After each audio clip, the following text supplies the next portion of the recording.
Dans un parc, à la tombée de la nuit, deux chats interpellent ainsi les promeneurs. Connaissez-vous le mythe de la tête d'or? Laissez-nous vous le raconter. Un humain vivait, pieds nus, seul, au bord d'une forêt. Il attendait le retour du jour. Mais le jour ne revenait pas. L'humain se risquait parfois à interroger le silence qui régnait autour de lui. Mais nul ne répondait. Et l'humain se mit à maudire la nuit. À maudire la nuit si fortement qu'il réveilla le dragon endormi. À l'intérieur de la forêt, tu trouveras un anneau de feu que les hommes se transmettent depuis la nuit des temps. Si tu trouves le moyen de ne pas rompre le lien, il te mènera à la tête d'or.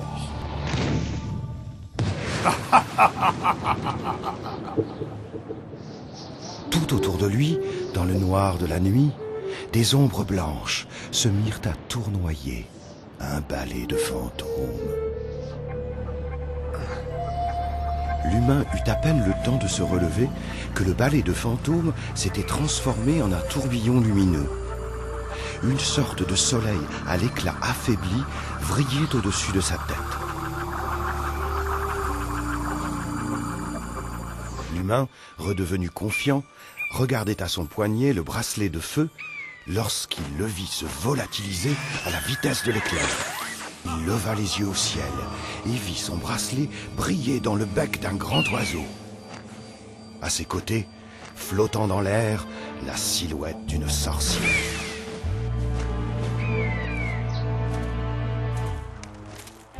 L'oiseau guida l'humain jusqu'en haut d'une colline. Là se dressait un arbre sans feuilles, un arbre mort, où se tenait une colonie de corbeaux. Soudain, quelque chose tomba entre ses mains. Une pomme d'or! L'arbre aux corbeaux avait laissé sa place à l'arbre aux pommes d'or. L'humain fit un pas en arrière. N'aie pas peur! Nous sommes l'esprit de la forêt. Tu nous as libérés de l'obscurité dans laquelle nous avait plongé le géant.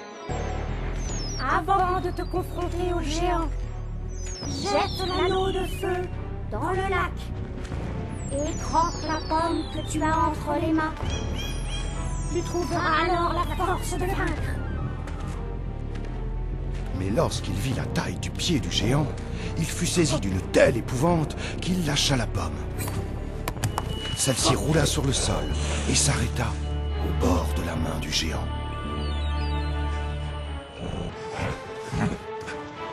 Sans perdre une seconde, l'humain s'enfuit en direction du lac, le géant à ses trousses. Le géant n'était plus loin. L'humain avait rejoint le bord du lac. Aussitôt, il jeta l'anneau de feu dans le lac et croqua dans la pomme d'or. Au contact de l'eau, l'anneau s'enflamma et du feu émergea une épée flamboyante. À peine la lame fut-elle sortie de l'eau qu'une formidable source de lumière en jaillit. De ce jaillissement se dégagea une nuée de créatures lumineuses, une armée dansante d'elfes au pouvoir surnaturel. Puis il s'élança à l'assaut du géant et lui enfonça son épée en plein cœur. Après ce terrible combat, tout redevint calme et majestueux. Une rivière murmurait non loin de là. La nature luxuriante renaissait. Au milieu d'une clairière, le dragon impérial apparut, aussi rouge que le ciel au point du jour.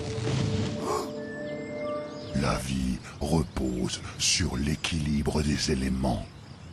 Si tu perturbes cet équilibre, il te faut le restaurer. des mâchoires entr'ouvertes du dragon sortit une impressionnante boule de feu. Le dragon disparut aussitôt, comme s'il n'avait été qu'un mirage.